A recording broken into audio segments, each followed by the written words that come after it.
me take that again. So this is something that we have to work out, but we didn't want to get in the weeds on it if we didn't have much public support for it. So we would anticipate sharing a general manager, and that would save significant costs. We don't currently have a general manager for DPR. Chris and Annie are working overtime on that.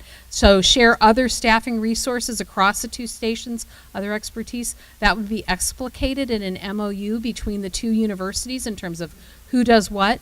One thing we'd have to make very clear is where do the funds that are raised track to. So I was just talking about that earlier. If you are a dedicated WSM listener and you want to make sure that every dollar that you donate goes to, because you want to hear Yancey in the morning, then we'd have to have a way to do that. But we think that particularly for underwriting, we can sell that bigger product and have those underwriting placements go out on all three stations, and then the funding would return to collective to support the collective generally. So the details have to be worked out between the universities, but in terms of staffing efficiencies and a bigger underwriting footprint, we think that'll be an impact.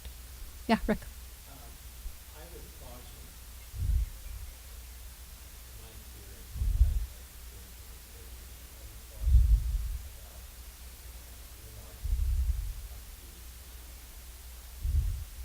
And just have it go to a general fund? Okay. we've had that discussion before,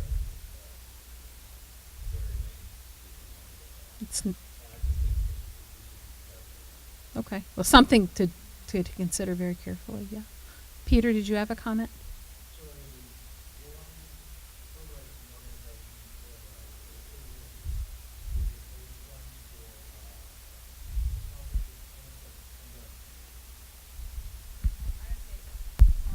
I'd say yes, generally. We still have to work out the details with how that specifically would work and how it would affect each position that we have. DPR, we have a full-time salesperson and a part-time salesperson. So how would the greater territory affect their work? We don't necessarily know, but I think that's something that as we get through this MOU, we'll negotiate. As well as with the membership perspective, I think the main advantage that I see is that we're not competing. We could work together. Have our drives at the same time rather than competing with someone 15 miles down the road. I think we always want to, the idea I think behind keeping the designation of donors gifts, I think we can certainly work to make that work well, but we would always want to honor what a donor wants is the only caveat there. Yes. So you share the revenue, but I think more importantly, you also share the duty costs. Yes, for the most part. Yeah. What about the dividing of the revenue? How would that work? I mean, obviously, the Vermont Public Radio has a point to it. Mhm.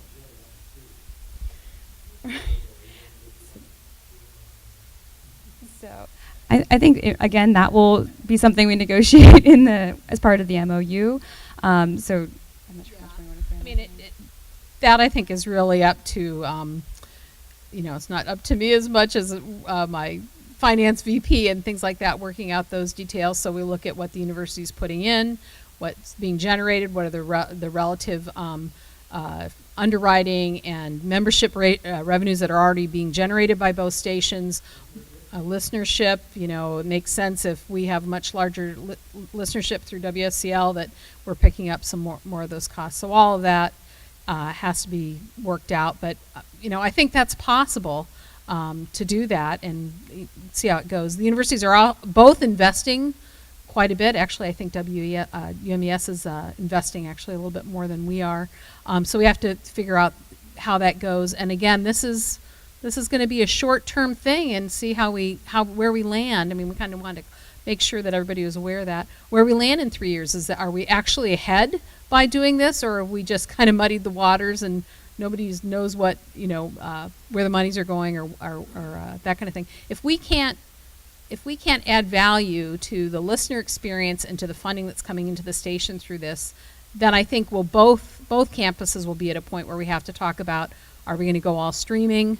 Radio might change in 3 years in a way that we can't predict. So we're committed to this for 3 to 4 years to see if we can make it work.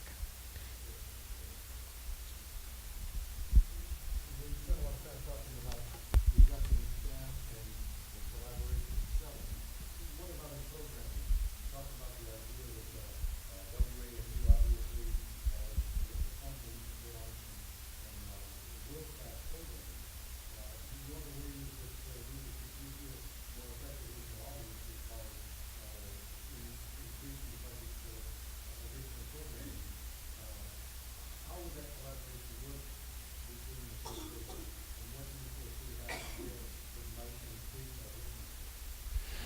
I think the first effort we're going to make was with WSDL.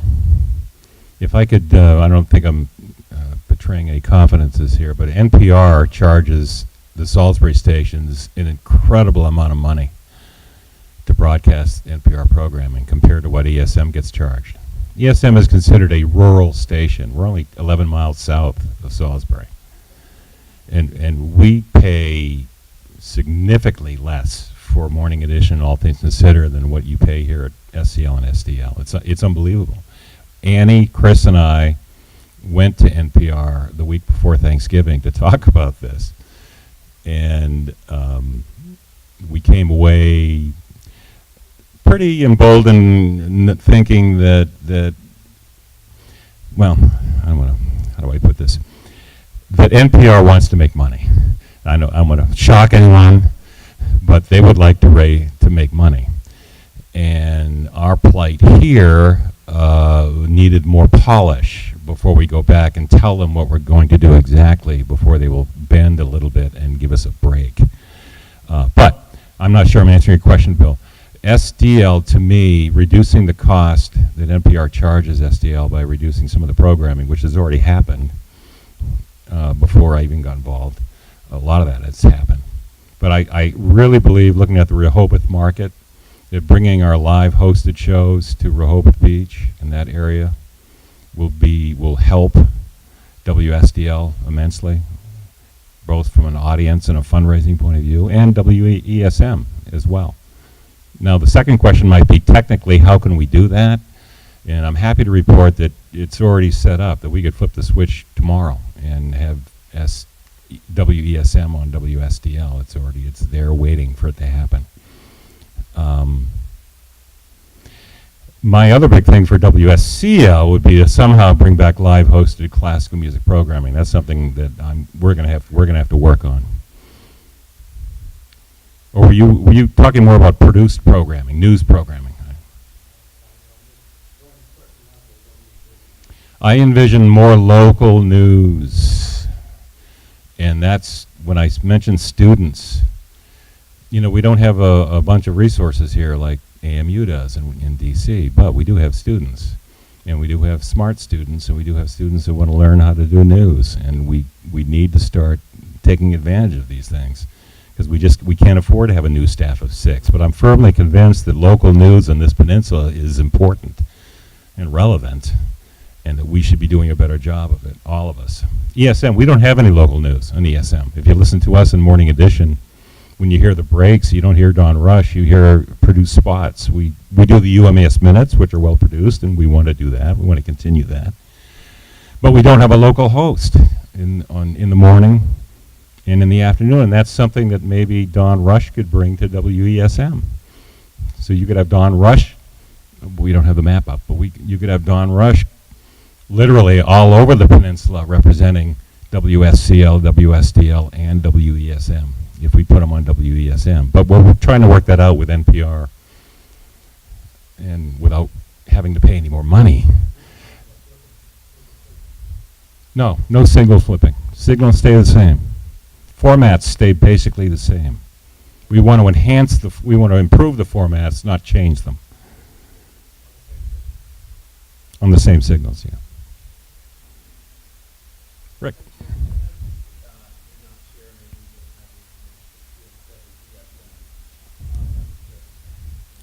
Yeah, I'm glad you asked. I had to write that down because I noticed that. We are significantly behind Salisbury, and just give me 1 second. I did a 3-year average. Underwriting 3-year average, we're only raising $15,000 a year. This is the past 3 years. In membership, $22,000 a year on average over the past 3 years. Thanks for asking. Relative to costs, we spend, it's about $500,000 a year to run WESM. Alyssa, is that? I'm looking at my boss. We are very well subsidized by the university. They invest heavily in public radio, and I wouldn't be here if that wasn't the case.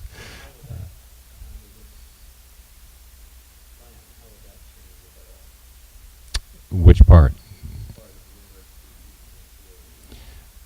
As I understand, they're still fully committed, but I'll let my boss talk about that. I think that, no, you're fine. I think that Karen and I, as the communications folks and trying to work through this, we have some ideas as to how that might work. But what she said earlier is really it's up to the finance people. So I don't see that changing. I see when we look at that list, that the slide that Chris had, where the efficiencies in operations just really help balance each other out so much, that funding will likely stay the same. Jerry has done a great job, saving where he can, as, DPR has. But sadly, costs keep going up, whether we like it or not, inflation and all that, right? And so this is just that opportunity for us to kind of share all resources and look at expenses and ways we might save some of those with that CPB money, maybe, as the opportunity.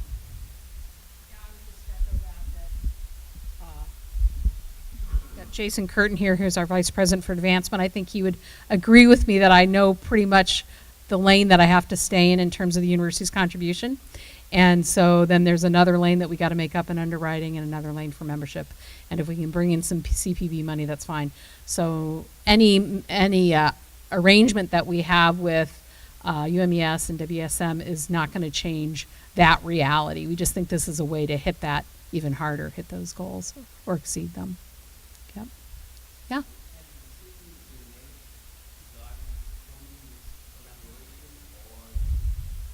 We're here. We want to hear people's thoughts. I mean, today, I've heard a lot of good feedback. We have other ideas, concerns. We want to hear it. We've been thinking about it. We met last fall with the Friends group and brought this out. Our presidents are very enthusiastic about it as something to try. It seems to be that what's happening nationally in terms of relatively small radio stations collaborating. So. The decision has not been made. I'll say that for any press that are in the audience, but we're here to take public input on a concept like this.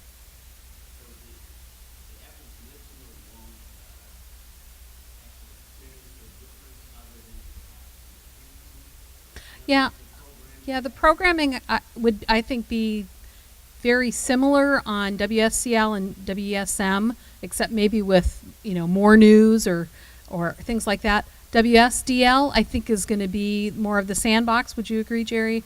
More of the opportunity for moving maybe some jazz programming over there during the daytime. We see that beach market is one that's really important to us that we haven't fully captured.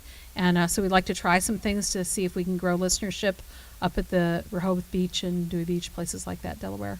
About 40% of DPR funding comes from Delaware, right? So it's a really important market for us, for sure. Yes, ma'am.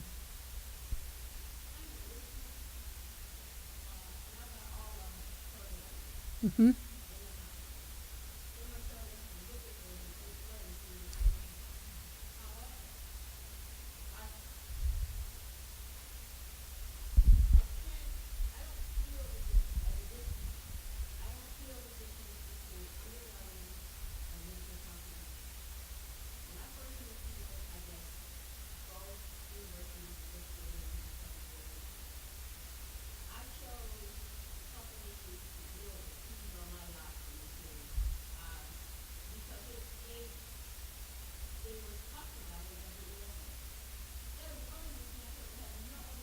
Mm-hmm.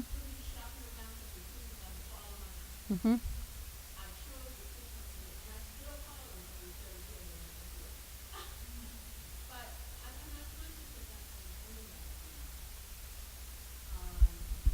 Oh, sorry. I would say, sorry to interrupt. I would say that's the goal. That is exactly what we want to hear about underwriting. We want it to be a seamless experience. It's part of the FCC regulations and the way we set up public radio so that those corporate or private company contributions, they blend in with the programming naturally. So we don't want, because we're not a commercial station, we don't want we can't do 8 minutes of commercials, and we obviously don't want to. So we want that experience to be seamless. I at least speaking for DPR, we could do a much better job, and we're trying to do a better job of thanking our members and our member contributions, which is a constant. We have to continually improve on how we do that, and we could certainly get better at that. And improving just some of the sort of messaging that's coming from the stations ourselves, or our promotional messaging. Those are all areas for improvement, and I think one of the best things with this collaboration is that it might allow us a staff that has a critical mass to do some more interesting things, not two staffs that are, working their fingers to the bone trying to just do, as much as we possibly can. Jerry, was that? Well, you also bring up an excellent selling point, is that you picked that tree company because you heard it on WESM. That is one of the biggest selling points for any public radio station across the country.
Peter.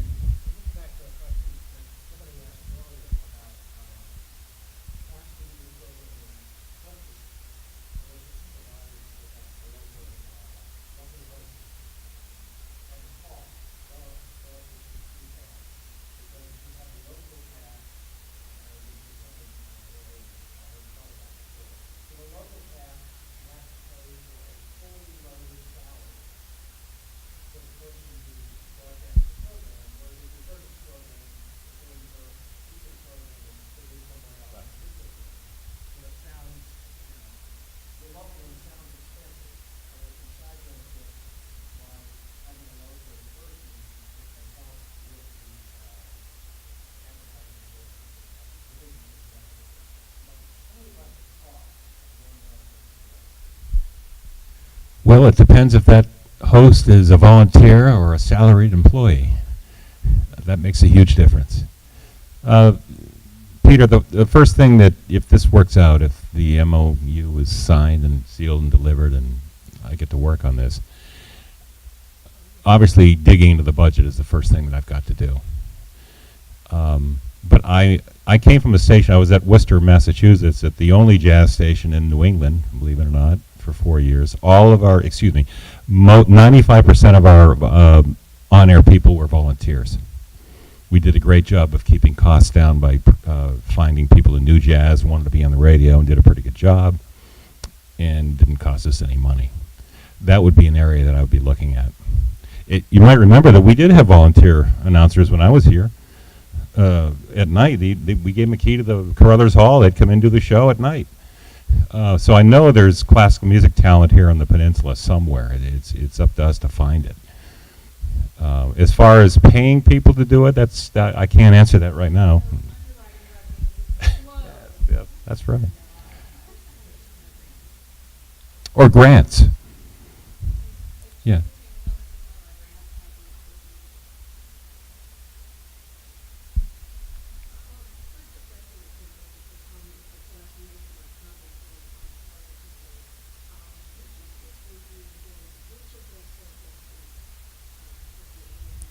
Oh, sure.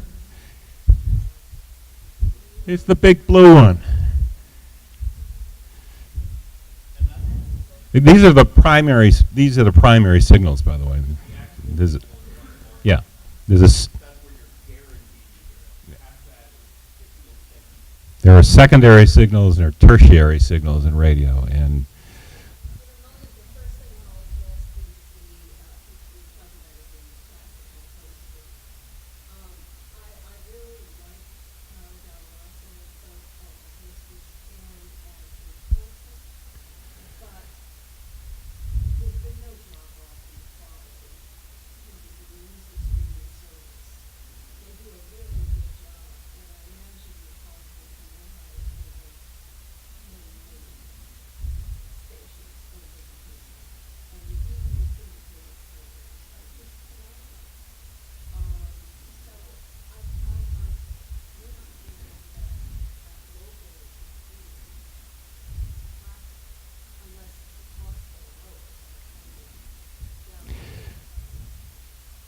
what are you using at night? I can't remember. Is it FMT? Oh, it's Peter Vandergraaf. FMT, yeah. Does anyone remember Bill Bukowski or Pam Andrews?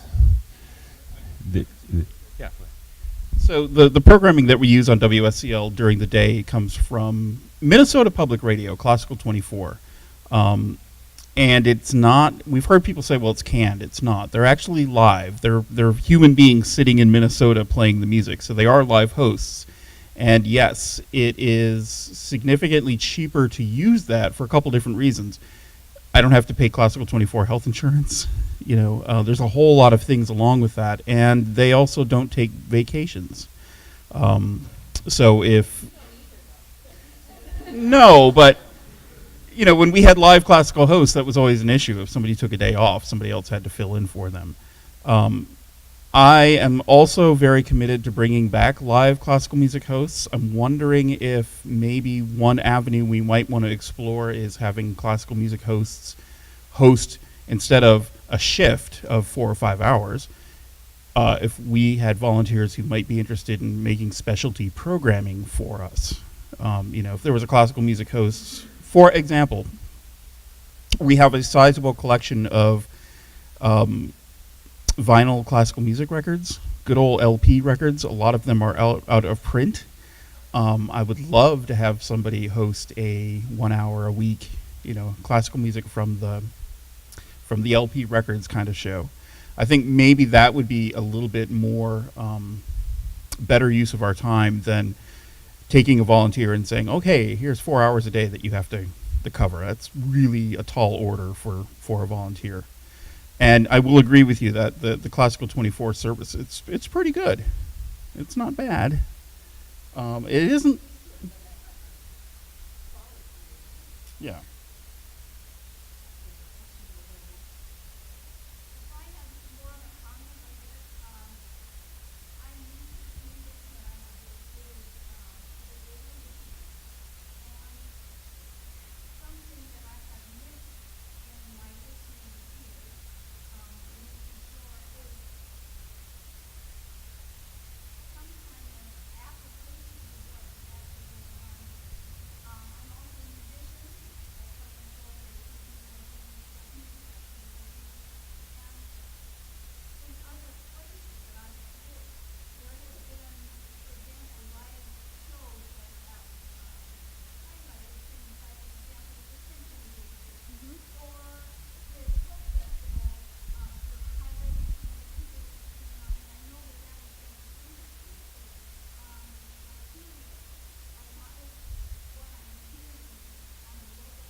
Mm-hmm.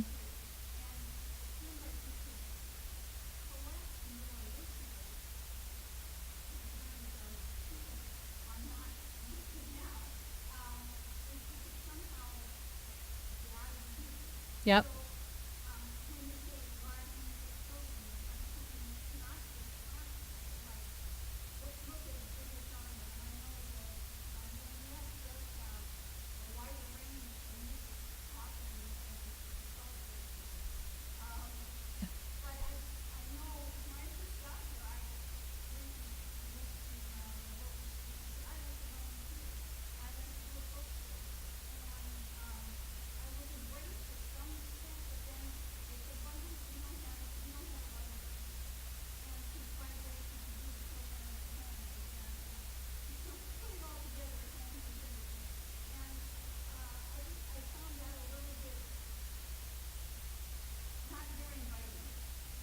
Sure.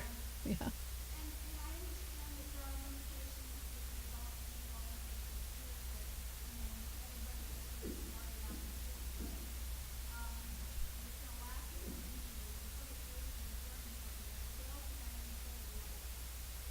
Yep. So thank you for that question. That's a really good one. And, you know, I'm a biologist, so shouldn't be holding a microphone at a meeting like this. But what I can say, I've learned about public radio in the time that I've been closely affiliated with it in the provost's office is that we want to do more of that. We have the SSO, we have the Peter and Judy Jackson Chamber Series. We have also the National Folk Festival, all sorts of opportunities. There's a real difference in between maybe recording music and putting programming together and the pressure that that puts on staff versus live streaming. So I think that would be the first step, right, is trying to connect to some of that. But I think that that's a tremendous opportunity that we need to take advantage of, would be a survey of our local resources and to take advantage of those, including not just the musical events that are already in our communities, but people who want to engage as volunteers in the programming they want to do. So would you have anything to add, Jerry? Okay. Peter?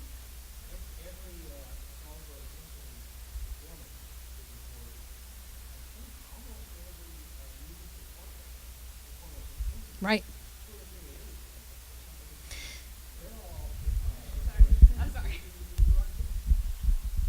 So I just want to speak on behalf of the grants perspective on this. So we are transitioning some of we're obviously in the middle of a number of different grant cycles for a number of different grants. So we're transitioning them to a couple of different things.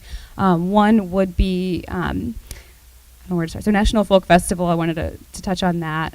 We have submitted a grant to the Community Foundation of the Eastern Shore to do a live broadcast of the National Folk Festival on all 3 stations. So that's in collaboration with WESM, which is not something we were able to do last year, but we did receive a grant related to the National Folk Festival last year, so there's hopefully a good shot. Regarding the SSO and other local music that's particularly recorded on campus, we are again transitioning some grants so that we would have a little bit of support to bring those recordings that are already happening to engage students in a class happening ideally this fall, where they will learn how to record live performances and then mix them for broadcasts. Exactly. And so ideally we'll use some of the grant funding to hire 1 to 2 of those students so that they can continue producing programs for us that are particularly the things on campus that are already being produced. So we're working with Event Technical Services on campus as well to do that. So we're hoping to transition what was Delmarva in performance to something that isn't just a summer series, but maybe something more frequent. And there was one other grant that I was going to talk about, but it's probably enough. The Angel Foundation. Oh, another idea is we're transitioning some of the other grants to be more general rather than specifically other things. Yes.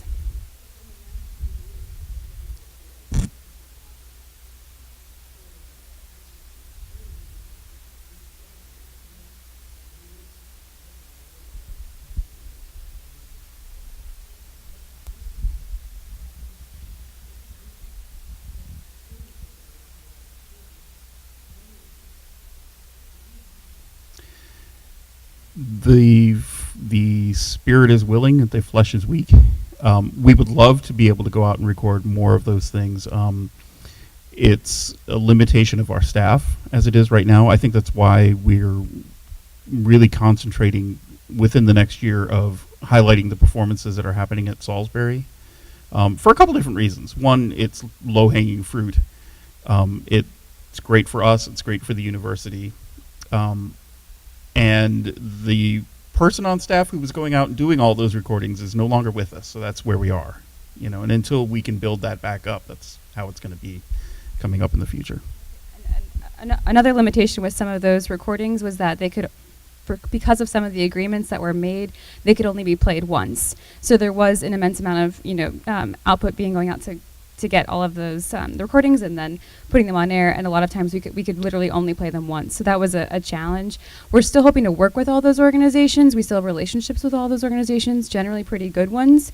So we're encouraging them, if they have resources or if we can collaborate in some way, to get some level of recording that we would certainly want to continue to put that on air. So it's not, I don't think we're not abandoning those concerns or those causes, but we're trying to transition the way we record them, as well as incorporating those students who have to go, as part of that class in the fall, they'd have to go out and actually record something. So those concerts could certainly be part of that. These are grants that are not received yet. So I will say that. Yes, Peter. You mentioned, university technical services. Mm-hmm. That group is supporting the one for SU already, already. Mm-hmm. Will there be a fee for the reclaim of those? We'll have to figure that out. There might be, but I think the fee would likely be less than us going out and doing it ourselves on top of paying that fee. We haven't, I don't think, gotten quite that far with it, but we do have, a very cooperative relationship with Event Technical Services, which I think is, a great start. There's a copyright constraint on the musical piece itself beyond the performance that we have to work out. Yep.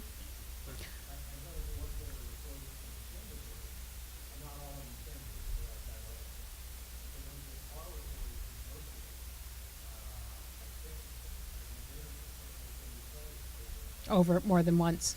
Yeah. Yep. Richard Culver, I see you in the audience.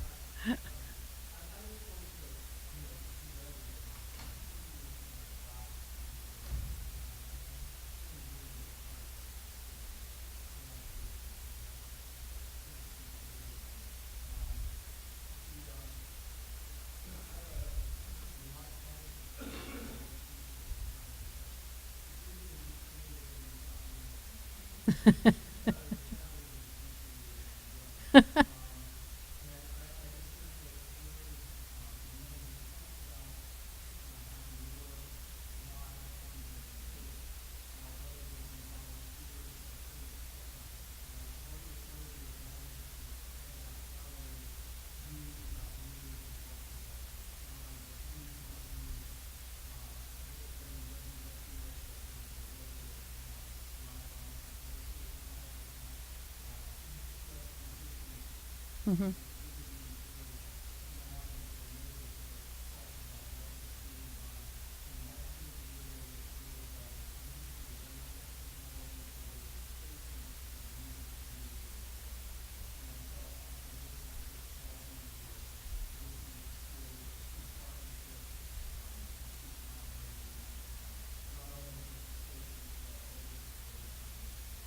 Thank you. Yes.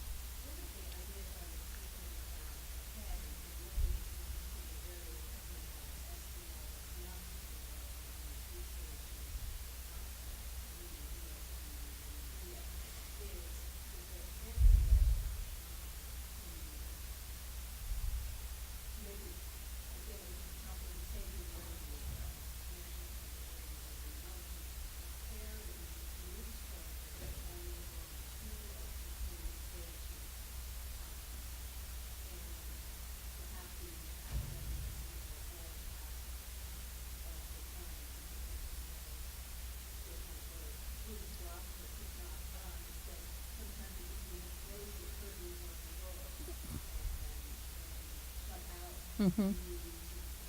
Especially these days.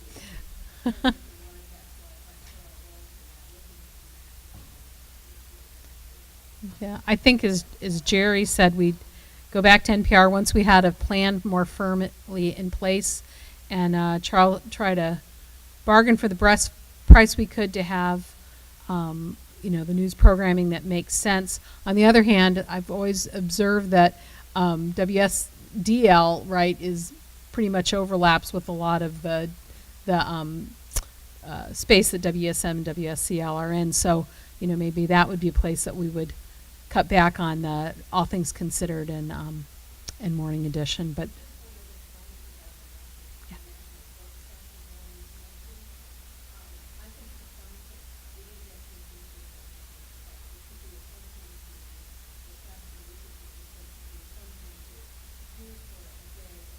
Yeah, well, that's the plan this year. Yep, yep.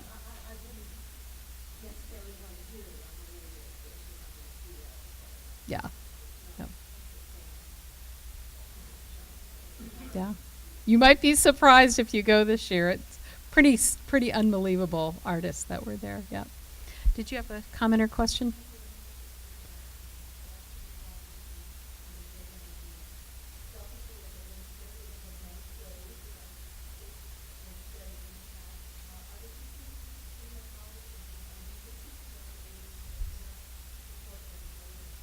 Mm-hmm.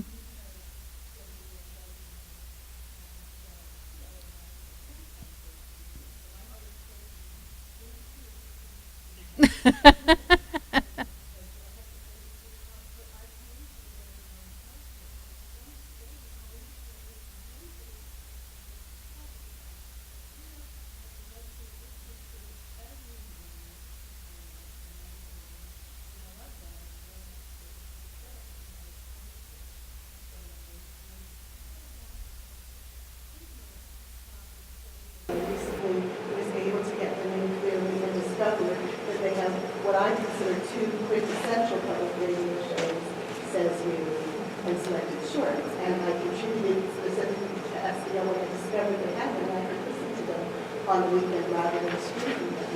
And I'd rather support them than support streaming from, Boston. Thank you.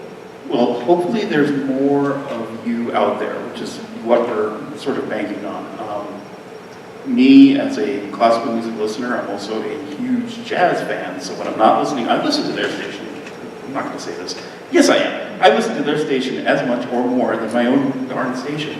When I'm at home at night, I like to listen to the jazz on WESM. I think there's quite an overlap of audience, I hope. Particularly up in that Rehoboth Beach area. You know, they have the two big jazz festivals every year. There's got to be a large group of people out there who want to preserve the kind of programming that a lot of other public radio stations are abandoning. A lot of public radio stations just threw away all their music and went straight to all talk all the time, which is fine. But the argument that I make quite a bit is we live in a mostly rural area. There's large parts of the Delmarva Peninsula that don't really have access to high-speed internet or anything. And listening to jazz or classical music online is not an option for them. And somebody has to be there to preserve culture. And I think that's what we're going to be trying to do. If that means transitioning a little bit away from more news, okay. If that means transitioning a little bit away from more national news, but trying to keep our local news component, okay. We're going to have to navigate those waters, but that's my goal. Do you have a time frame for all this evolution?